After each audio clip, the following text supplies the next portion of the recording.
Hello and welcome. We are Bleeding Tree Gaming. My name is Amy, aka Warpfiend, and I'm joined by. Hello, I'm Tammy, aka the Autumn Witch, and I'm very croaky and rough today. I feel Yes, like I've been flossed through with an angry badger. well, you will forgive us for both being rough, but we're happy to introduce a new series that we're doing where we take a look at all the different factions in the 40k universe and maybe the Age of Sigmar universe. We'll see how it goes. And we're just going to do an in-depth look with some information for beginners on getting into the faction, on the lore, some basic info, and then we're going to talk about the current model range of each faction. So, without any further ado, let's jump into the lore on Space Marines, the Adeptus Astartes. They are genetically altered superhumans created by the Emperor of Mankind over 10,000 years ago as part of his great crusade to conquer the Milky Way. Originally, 20 legions were created from the gene seeds of the Primarchs, near demigods that the Emperor first created as his generals. 2 legions were stricken from the records, and a further 9 fell to the dark powers of chaos during the period of galactic conflict known as the Horus Heresy, leaving 9 loyal legions remaining. After the heresy, these 9 legions, each having hundreds of thousands of superhuman soldiers, were broken up into much smaller chapters, each containing roughly 1,000 Marines. They were largely organised along the principles of the Codex Astartes, laid down by Rabute Guilliman, Primarch of the Ultramarines Legion. This state of affairs has been shaken up recently by the return of Guilliman after 10 millennia in stasis. With the help of the tech priest Belisarius Call, Guilliman revitalised the ranks of the Astartes with new armour, technology, and an upgrade to their genetic template in the form of new Primaris Marines. The number of Space Marines is relatively small compared to the vast billions of factions like the Astra Militarum or Tyranids, making them a fairly elite force, but their superhuman strength, power armour, and bolt guns make them feared the galaxy wide. Of the countless chapters, many of them have specific doctrines of war and their own cultures. Some will be specialised in fierce close combat assaults, while others defeat their foes with devastating walls of fire.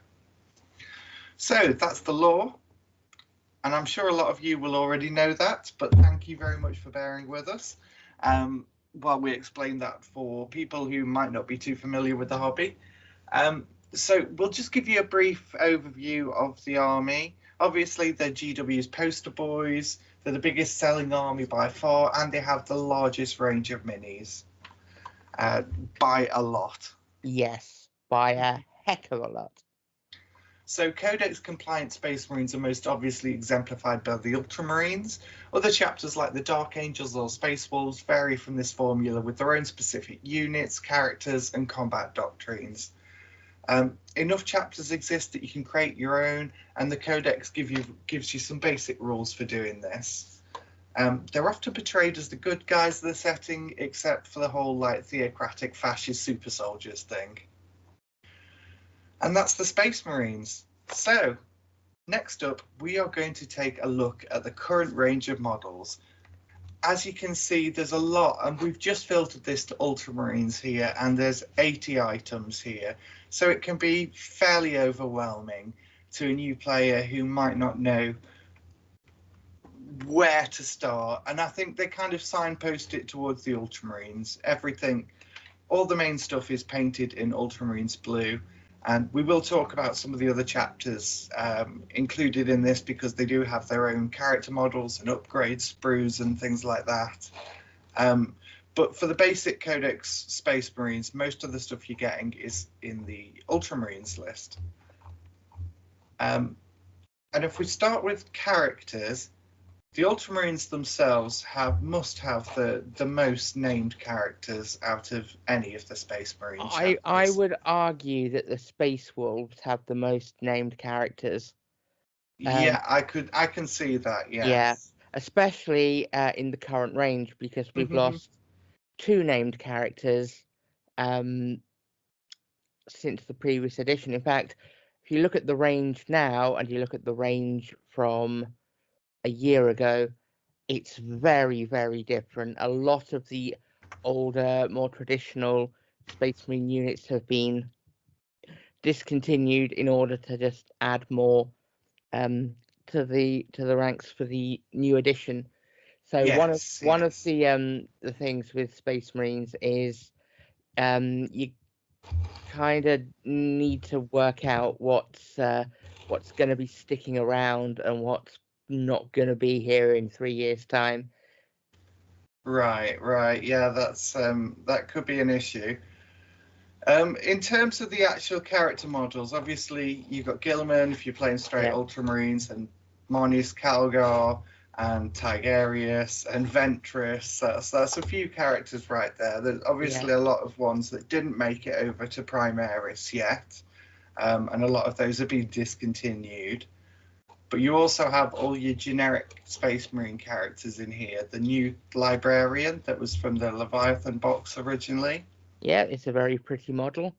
You have stuff like Captains, Tech Marines, obviously more Captains still, and Chaplains, and I was going to say the Primaris Lieutenant. There we go. Yes. You're not shy of options for a Primaris Lieutenant. Yeah, I mean, in general, if you want flexibility in characters, I think Space Marines have got one of the highest ones in the game, and because all of this stuff is new Primaris with the discontinuation of most of the Firstborn range, they're all new models. They're really well designed.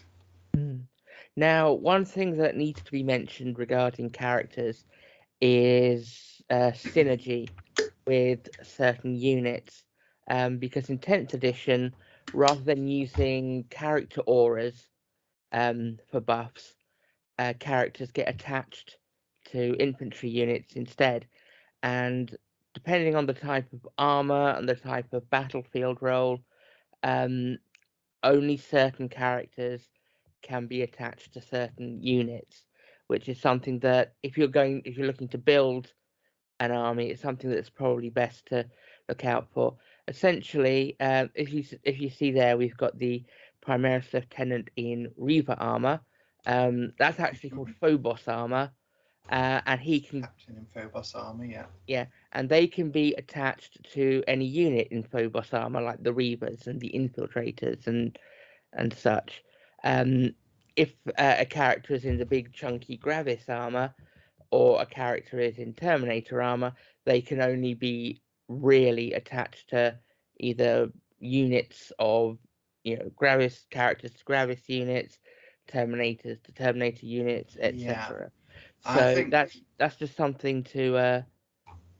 I think that brings us on quite nicely to our next section, where we're going to talk about infantry, and I'm not kind of splitting this into like battlefield roles, so it'll include stuff like would count as heavy support maybe, or fast attack, just everything that's like a walking Space Marine. Yeah. And it's actually quite confusing because there is a lot of different types of Space Marine, and if you're new to it, you might not understand kind of the technical differences between all these. So let's have a look. You have tactical, you have the Phobos armor stuff, you have the if I can find them, the intercessors here. They're in the Mark 10 armor. You have Terminators that have Terminator armor. You have I don't believe they're up here yet, but you do have scouts that have their own armor as well. So there are a couple of units still missing from the range on the website. One of them being the scouts, which I believe will be released next week. I think they're up. Yes, I believe the Kill Team box is coming up very soon. And there is the new multi-part Terminator Captain that has also yet to be unveiled, and also the Assault Terminators. We've had the regular Terminators get an upgrade kit, but the Assault Terminators are still waiting on theirs. So Tammy, as someone who knows Space Marines very well, what is the difference between all these armors then? So Okay, what we have here, these are the tactical squads. These are the basically go all the way back to the beginning of Warhammer 40k in 1987, and the first squad type that you could take was a tactical squad, and they are in what is roughly all Mark 7 armor. Yes, I see The a Mark 6, which is the, Yes, the there's Mark beaky one 6. here. There's some Mark 5 in there, and these are all it's like flavor to the kit because you're getting different armor marks from different histories in the Yeah, lore. kind of like hand-me-downs and patched together bits of armor in the way that you might see on the battlefield. Yeah, exactly. Which you tend not to get with the newer Marines, which I think is a big loss to their character. But yeah, Yes. the tactical squad, they are probably the most flexible infantry squad still. I'm hoping that they don't get knocked out of the line because these are like the original, even though the models have gone through various workings. In game itself, I think my favorite infantry squad is still the good old tactical squad. And they are certainly popular with a lot of older hobbyists who haven't quite got into the Primaris thing, but yeah, it's a matter of taste, I guess. Yeah, I mean the flexibility is that you've got different armament options, whereas in the newer Primaris stuff, it's a bit limited.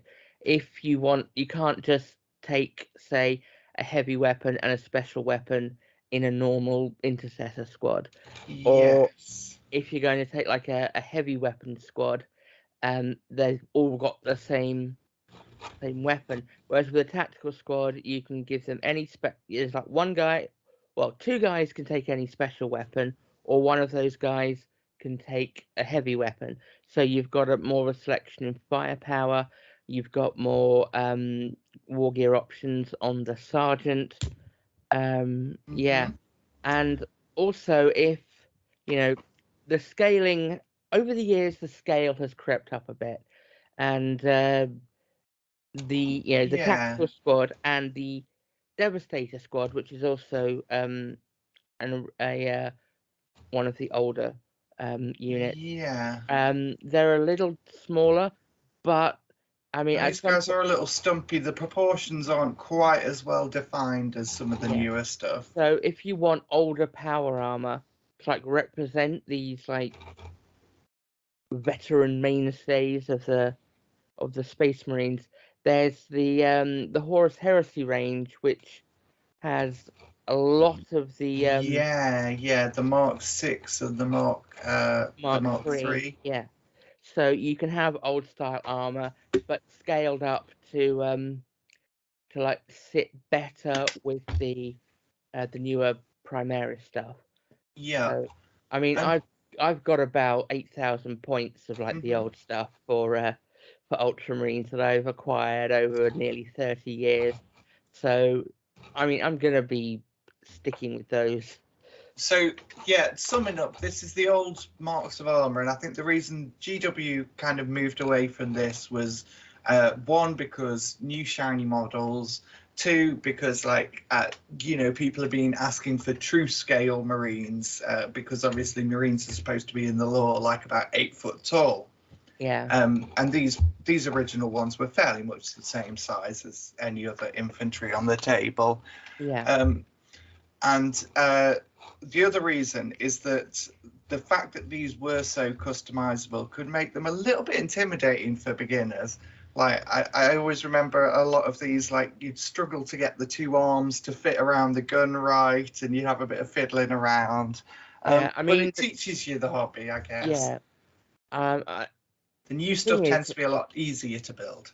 Yeah, but what I really love about these is, and it's going to sound weird, but it's a ball jointed waist. You can add so much individuality to each one just by a slight reposition of the waist and arms.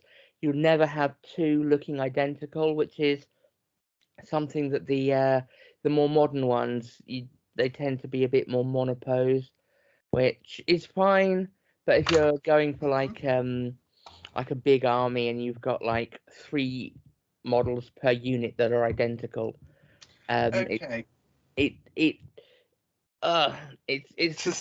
something that needs to be gotten used to. I'm not Yes. Yeah. I'm not decrying change. I'm just naturally resistant to it. Well, let's move on to the first of the new. Well, not the first, but the lightest version of the new power armor, shall we say, Yeah. which is the Phobos ones. And there's Yes. a variety of different types of squads that have this, which varied. The names are very kind of generic sounding, but they all have different loadouts, basically. Yeah. But yeah, so if you wanted to run these with a character, it would need to be a character in Phobos armor, and you Yeah, can this is the Phobos armor. yeah, And you can tell that it's Phobos armor because they've got those weird boots on. That it makes them look like they're wearing galoshes. Yes, well, the thing is, it's not so much boots, and this is actually one of the things I like, even if it doesn't quite look as badass here as it can do. What they worked out with the new Primaris armor is like it's very modular, and you can see how it's designed to be modular. So you can see how, like, from this, if you were to add the extra plates on, it would then become this. So it's Yeah. supposed to magnetically lock on like these ceramite sheets, and they can kind of put different ones on depending what kind of battlefield role they're in. Yeah. So this is the lightest option. Yeah.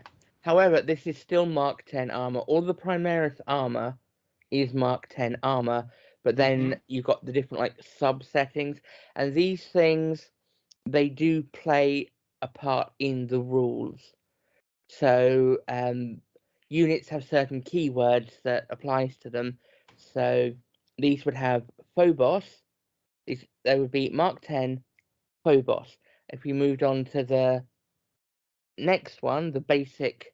Yep, let's move up. Yeah. This is the standard This Mark 10 is intercessors. Mark 10 Tacticus armor, which also is a certain keyword. And then onto the heavier ones, the Gravis. That's also Mark 10, but it's Mark 10 Gravis. Gravis one lined up, but let's There's have a one. quick look. So There we here's go. what the aggressors. Let's Yeah. So you can see it's that the it same gets thing. There's just extra armor plates that have been added on all Yeah. over to just reinforce it. yeah.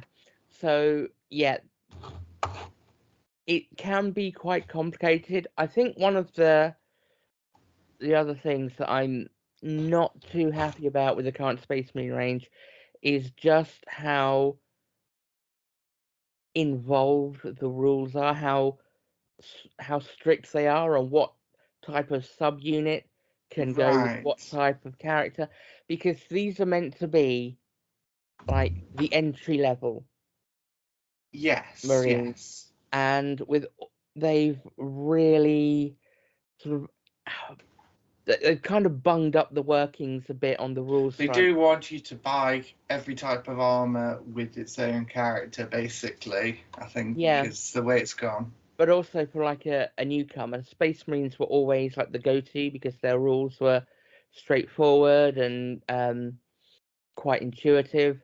Now, I mean, they've taken a lot of models out of the range to like decrease range bloat, but I think they're still suffering with a bit of rules bloat.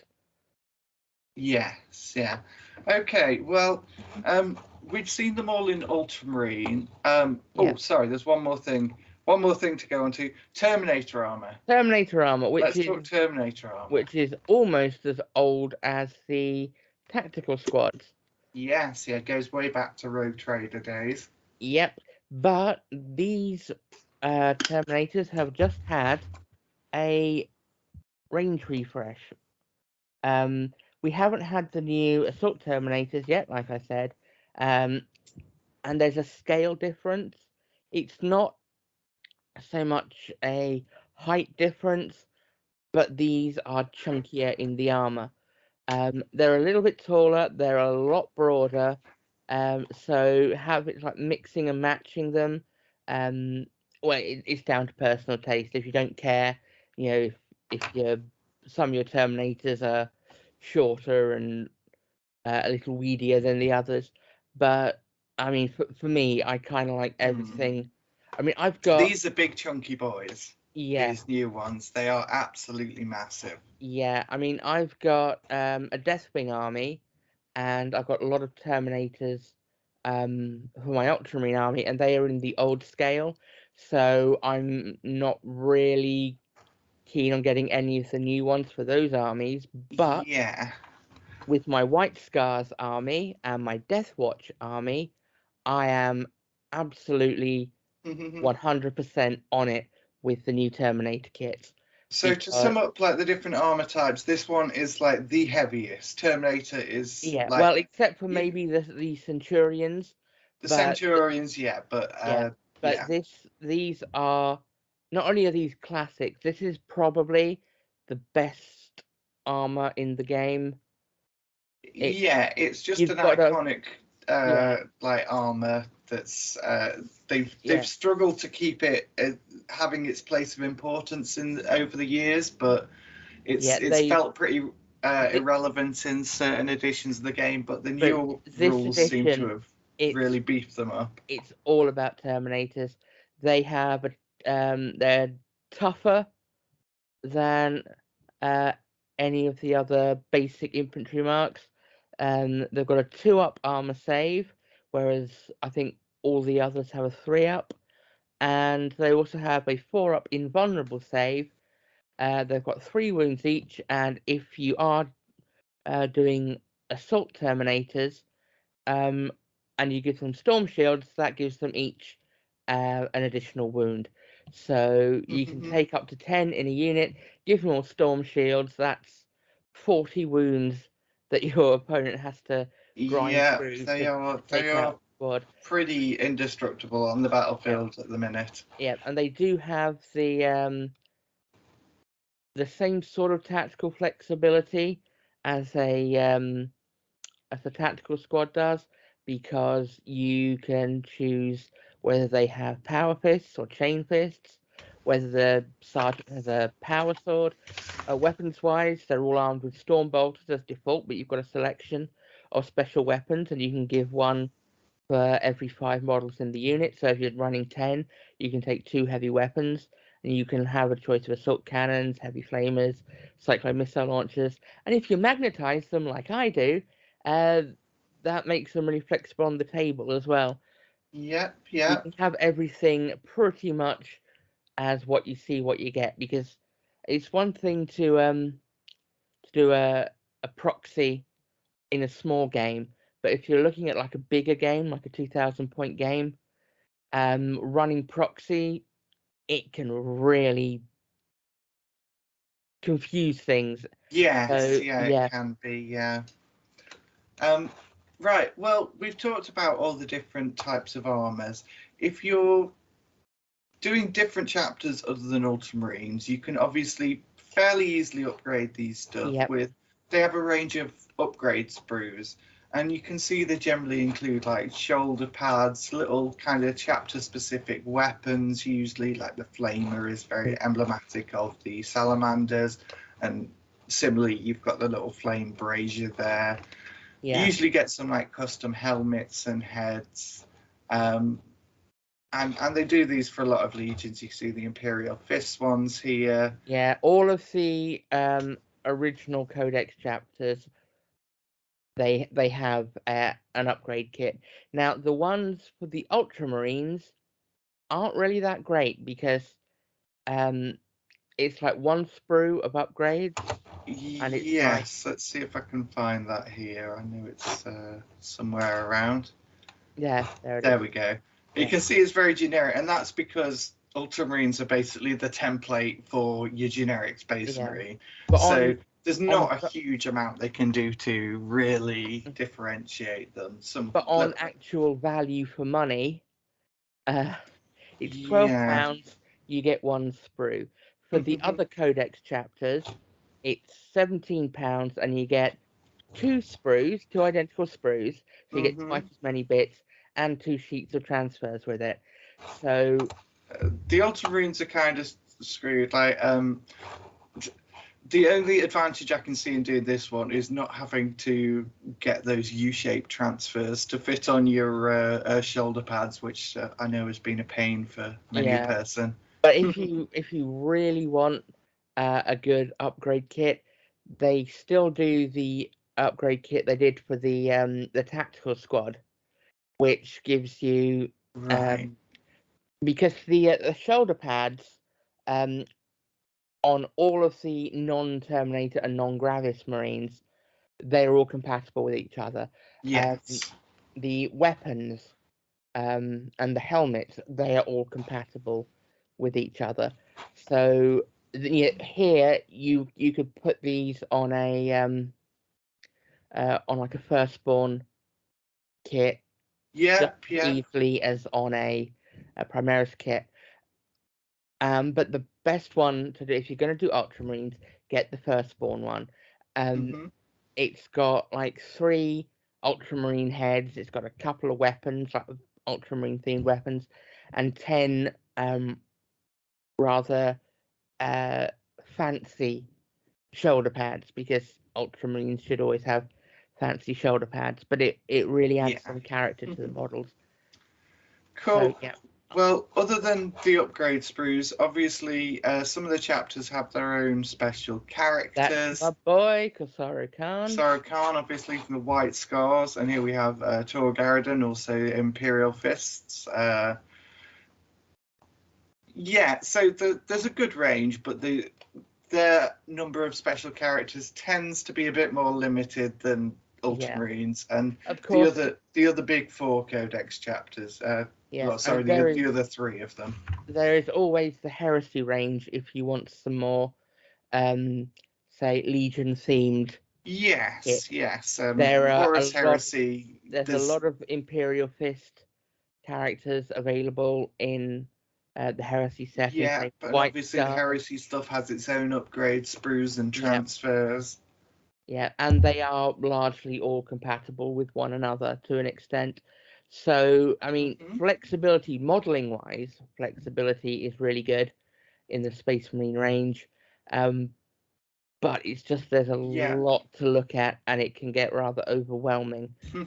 You'll be never short of conversion parts. Every single possible configuration of power armor is out there somewhere, if you know where to look. But at the same time, it can be a little bit samey and a little bit repetitive over all of them. Which is why I'm bulking out my Primaris White Scars with some Heresy stuff, just to keep a bit more variety on there, because with the Primaris stuff, because the armor is all pretty much the same, the army it runs the risk of looking a bit samey, which which is also really irritating to paint if you're doing the same thing 100 times on the same model, on the same armor, highlighting the same panels. Yep. Nothing teaches you patience needed for mini painting than edge highlighting an entire army of Space Marines. Yeah. But it will also drive you mad on the way.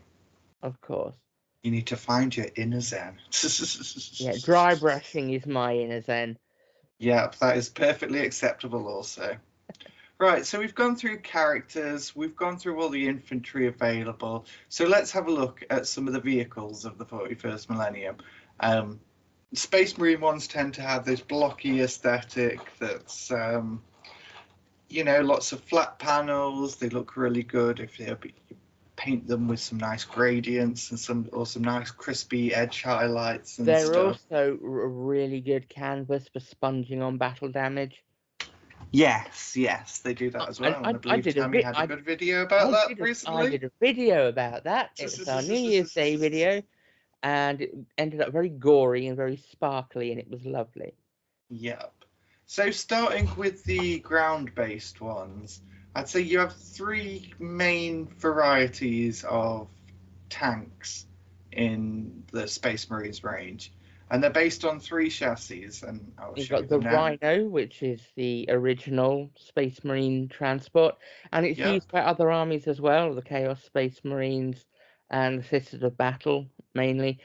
Custodes, I think, can take them, but only the Sisters of Silence can ride in them.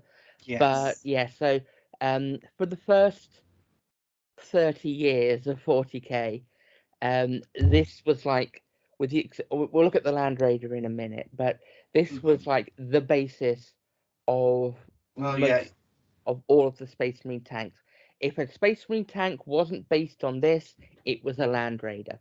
Yeah. And everyone taking the pilgrimage to Warhammer World gets their photo taken in front of the life-sized Rhino. It's a rite of passage. Definitely.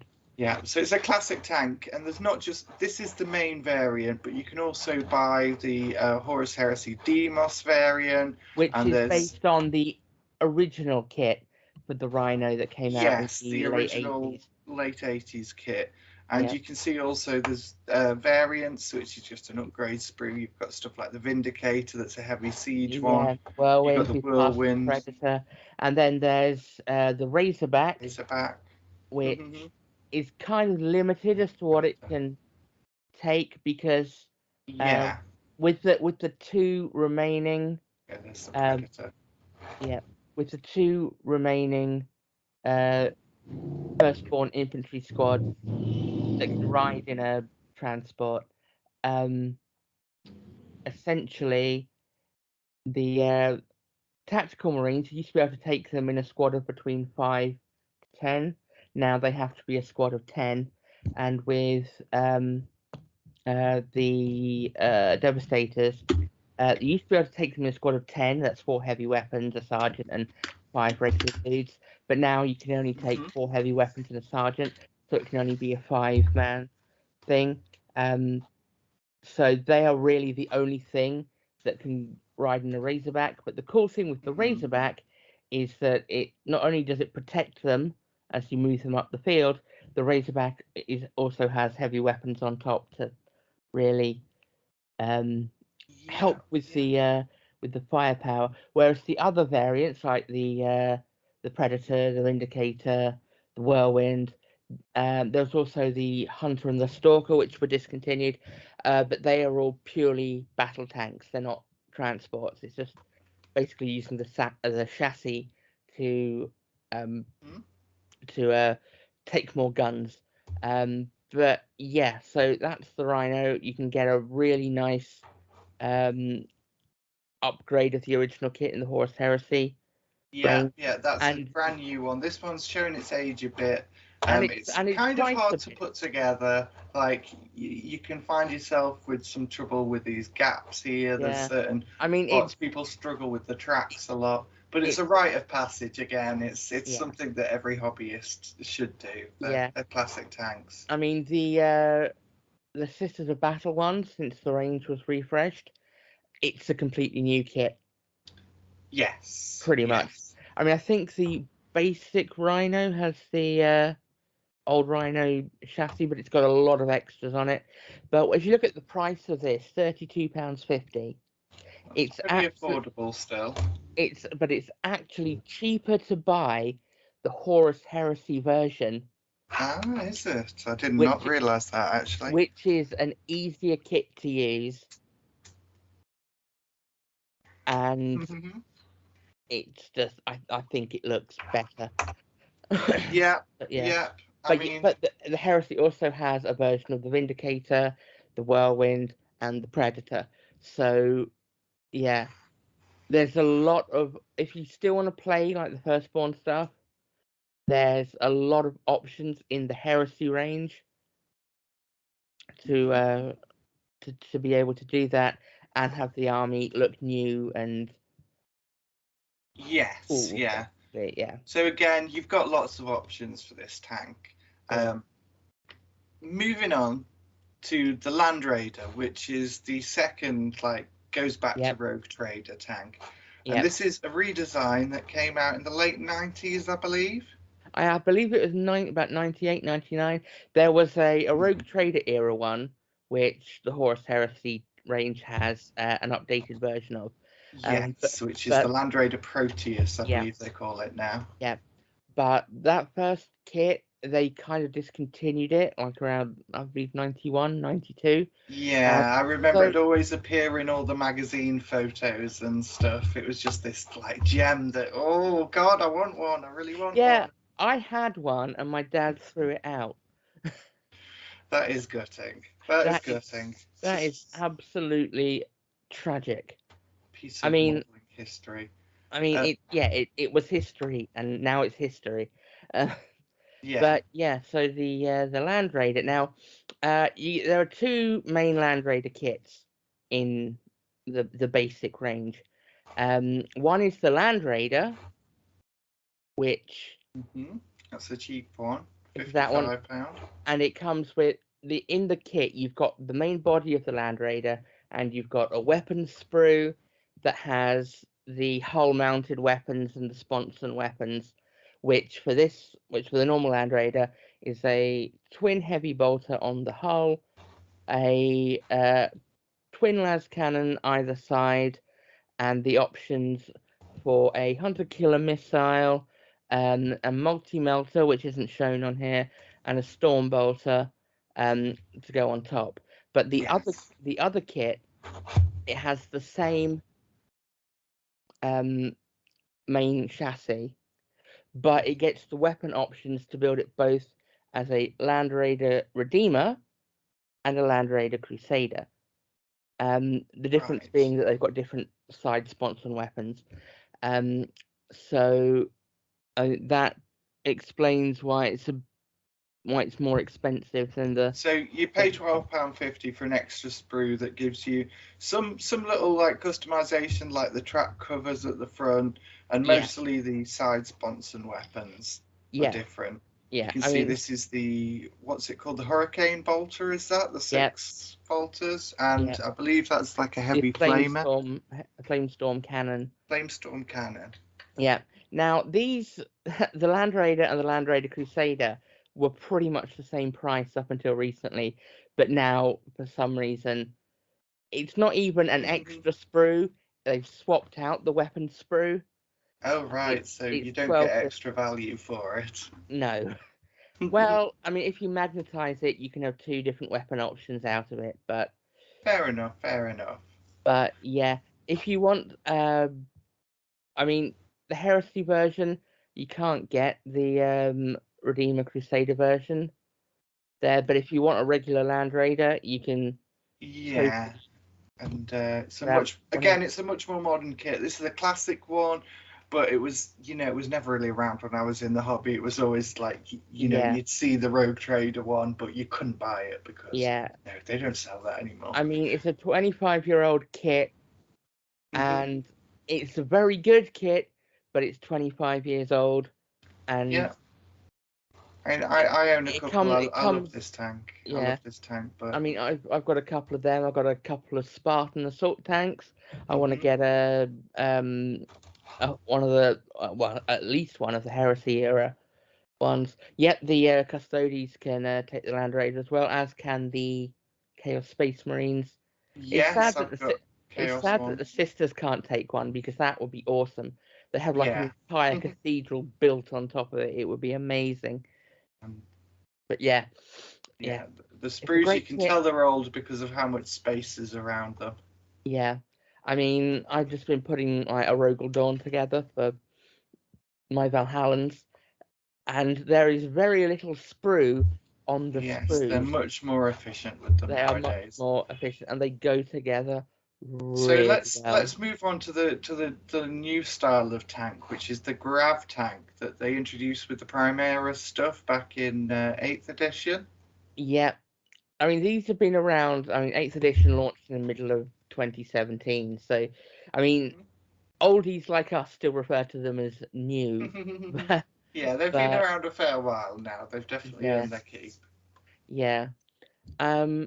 You can see it's very you've got all the same design elements as the original ones. Yeah. The grab plates come from the land speeders, which we'll get to when we get to flyers next. Yeah, I mean, this feels more like it should be an AdMech thing. That's a fair enough. I mean, obviously I know a lot of players absolutely love these. They were built by the Adeptus Mechanicum. Yes. So yeah, that's why they look like an AdMech thing. But they do feel to me like they should be in an AdMech army.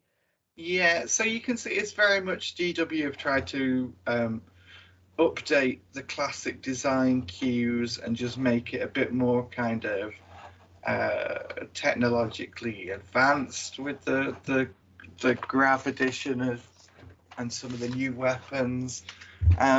It's obviously to older fans. There's a bit of kind of hesitation about, oh, it's new, so I don't like it as much. Like, it's not the thing I grew up with. The thing is, from the lower third up, it looks fine. I just really don't like the grab stuff. I would love it if there was an option to build it as a tracked vehicle, because Space Marines were always tracked, with the exception of jump packs and land speeders. All the vehicles were wheeled or tracked, and I kind of like the tank as opposed to the floaty boys. That's fair enough. They feel like they belong in a different army. You've obviously got the Impulsor as well, which is more of the troop carrying one. Well, the Impulsor, they both carry troops, but this one carries more. Is that correct? No, the Impulsor is like the Razorback. It's got half capacity, but it's got more weapons. Okay. Yeah. I just thought the Repulsor had more weapons from looking at it. No, the Repulsor does, but it's also a more expensive kit and a more expensive in-game kit. That's almost like the Primaris Land Raider, as opposed to the Primaris Rhino. The Impulsor, it can take 6 infantry, whereas the Repulsor, I believe, can take 12. So it's got double the capacity. It's got more weapons. So it's more like the Primaris Land Raider than the Rhino. But the Impulsor is, if you're looking to get like a small combat squad or something up the field pretty quickly, that's kind of what it's there I guess for. you can see, looking at them, there's more design cues of the Land Raider in the Repulsor and ones from the Rhino in the Impulsor. Yeah. Okay, so those are the tanks. Let's move on to some of the flying ones first. And we have obviously the land speed. This is a storm speeder, but we have the original land speeders were discontinued in the recent refresh. The original land speeders are no longer here. I did not realise that. No, they are gone. Nothing else. So, can you talk a bit about these then? They are. See, I've got one. I've got the Hammer Strike. I love the Hammer Strike. Essentially, they're big, they're chunky, they're about the size of a Rhino. They've got mostly swappable weapons on them if you wanted to do a bit of magnetizing. They're fast, they pack a punch, they're quite tough. If you're playing like a fast moving army like I do with White Scars, they're great. If you've got a slow moving army like, say, Salamanders or Imperial Fists, then it might also be cool to have one in there so you can whiz about and get some battlefield supremacy. I wasn't too sure of the kit at first because it had those big anti-grav chunky plates on them, but they're a lot more subtle than on the newer tanks. But those grav plates were originally a design element from the original land speeders, and I think they've been enhanced and kind of designed a bit more thoroughly on these ones. But it's the same kind of element. Like, it's not like on the tanks where they just added it to it. Like, the land speeders, the kind of light flying vehicles. Yeah, whereas this is more of a heavy duty. Yeah. Sort of craft. I mean, I will say that when you've got the model in front of you, it looks a lot better than it does here. I mean, I'm not going to criticize the heavy metal painting style because I'm nowhere near that ability. But what I do find is because everything on the web store is painted to the heavy metal style, and it's designed to pick out every single little detail to show off exactly what it's got. Whereas if you've got it in front of you, you can choose to pick out whichever bits you think are most important. And the thing is, if there's a lot of detail on a model, it can look quite busy and intimidating when it's been given the whole heavy metal beans.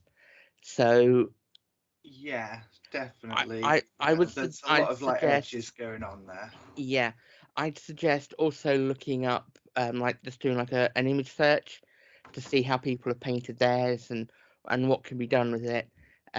So Okay. yeah.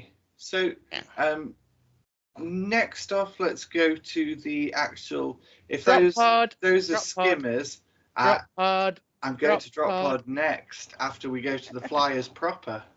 Okay. Well, so these are like obviously more kind of long range flight stuff than the speeders, which kind of hover over the ground. So well, they don't... the Storm Talon and Stormhawk kind of fulfill the same role. Right.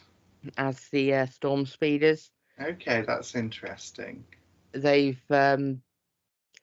not quite as heavily armored. I think they're a bit more maneuverable on the battletop, but also the Storm Talon and the Stormhawk are two build options from the same kit. Yes. So yeah. And you can see with these, and I want to contrast this in a minute. They're quite, they're fairly solid in design. They look like what you might expect a sci-fi small planes to be. Yeah. As compared to the Storm Raven, the flying skip. The Storm Raven can look excellent if you make enough modifications to it. The Storm Raven, it's got a charm all of its own, but it's basically a flying skip. Yep. And now there are certain like 3D parts you can print to extend the fuselage and and I love it. It's just the most illogical thing. Like this aerodynamics, who needs it? And you can see how they've kind of like backwards designed it from the Thunderhawk gunship. Like, oh, we've got that. How do we make that small? Yeah. But something's got lost along the way. But it's bless it. Yeah. It's so cute. It's very, very small for a big model. Right. So those ones. Obviously we've talked about a bit about them. Let's move on to the drop pod, and I want to also talk about the Hammerfall bunker. Yep. So these are kind of ones that transports that you might say are kind of disposable in that it's like a one and drop on the battlefield. It's a one drop, and then they become like a weapons turret.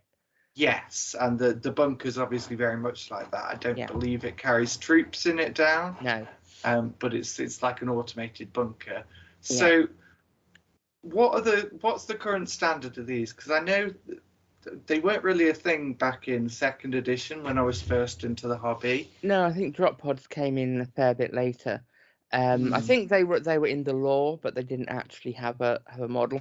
But essentially, the last two editions they've been a bit on the shelf because only firstborn Marines could use them, and GW were very busy putting out Primaris Marines. But now, as of 10th edition, pretty much any infantry unit can come in a drop pod, and suddenly they are fantastic again. Oh, that's good. Yeah. So you'll be seeing people using these again. Again, like it's a fairly cheap kit. It's an old one. It's it's been around a good like 10, 15 years now, maybe more. It's quite an old one, and it could probably do with a a remake. I mean, they Yeah. are. The model is also legal in Horus Heresy, so we may end up with a Heresy era drop pod. Yeah, I mean, there are Model at some several point. Heresy era drop pods, but it would be good to see those come over to plastic. I'd love Yeah. to see, for example, the claw, the Carbidus claw, is it? The one that Yeah. the Chaos can use anyway. Yeah. And the Hammerfall bunker's like really like a modern reimagining of that thing. It's more expensive, but it's beautiful kit, and it reminds me so much of Dawn of War. There's Yeah. something about the aesthetic of it's just a a weapons platform that's just dropped down out of orbit. Yeah, and I believe the rules state. I'm not sure if it was the rules in Ninth or the current rules, but it was basically on like permanent Overwatch. Yes. Whenever any enemy unit like moved near it, moved within range, it would just Overwatch at them. That sounds So pretty nice. yeah, So the last thing we're going to talk about today is the Dreadnought, which is a staple of the Space Marine Army, sadly cut down in range now. we've We lost have a a look. few kits recently. Of the old ones, the Venerable Dreadnought is the only remaining kit, but Yeah, and it's a really beautiful kit. it is, and it's a really varied kit. You've got about like 5 different front panel options for the pilot. You've got different options for like the armor plates and the shin guards, and weapons wise, you've got like the power weapon on the right arm, but with on the left arm, sorry.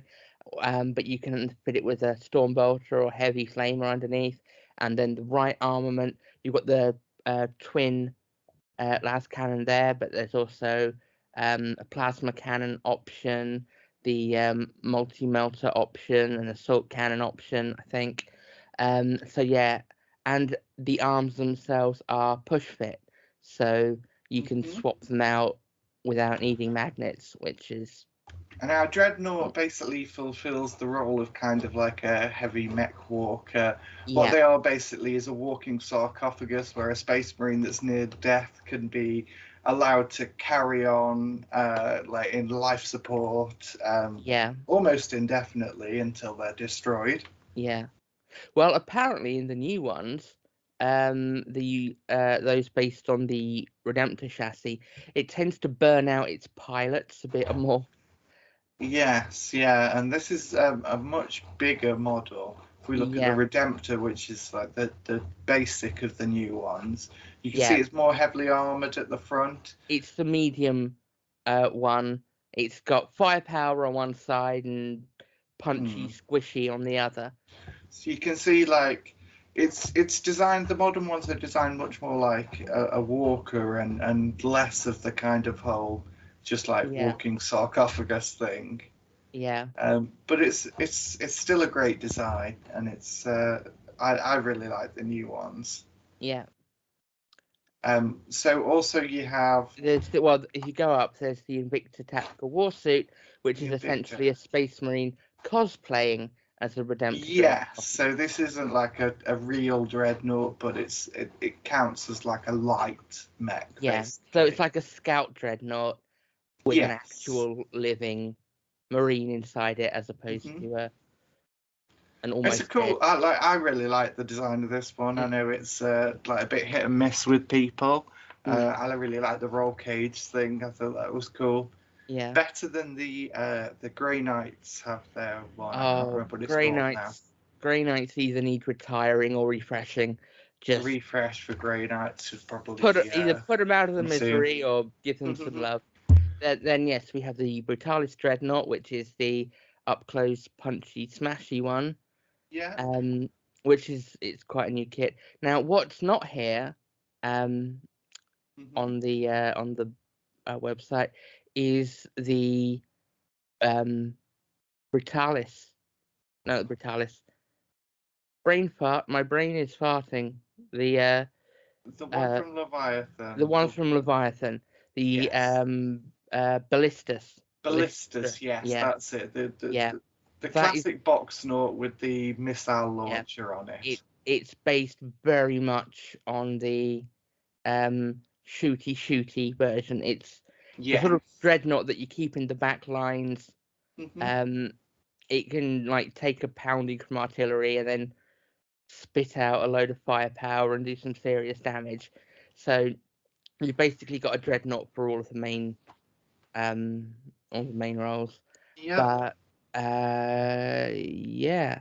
We talked a bit about those. I think we've covered as much as we can. There is so much in this range, and if we were to go into depth on every model in here, we'd be going for hours and hours. So I hope this has provided a good kind of overview of the current Space Marine range. Yes, I mean, I know I come across as a bit grumpy about it sometimes, but there are some amazing models in this range. I mean, look at the captain with the relic shield there. That is absolutely fantastic looking. I'm a big fan of Lieutenant with Storm Shield as well. That's a really nice one. Yeah, well, we hope you very much enjoyed this, and keep an eye on the channel. We're going to be doing this for however many factions as we get round to. If you like the videos and want to keep seeing them, then make sure to comment below and join us on Facebook. Yes, we're easy to find. Just go to Facebook and type in Bleeding Tree Gaming, and that's us. You should find us right away. Right then, we will see you in the next one. We're covering Tyranids next. Ta-ta. And of course there'll be some more model making and painting on the channel coming up. Yes, keep an eye out for some more painting videos coming up. The best way, I'd like to say, the best way for them to find out when the next video is out is to subscribe and hit that little bell icon, and it will tell you when we've posted again. Lovely. Well, we hope you've enjoyed. We will catch you in the next one. Bye-bye. Take care. Bye.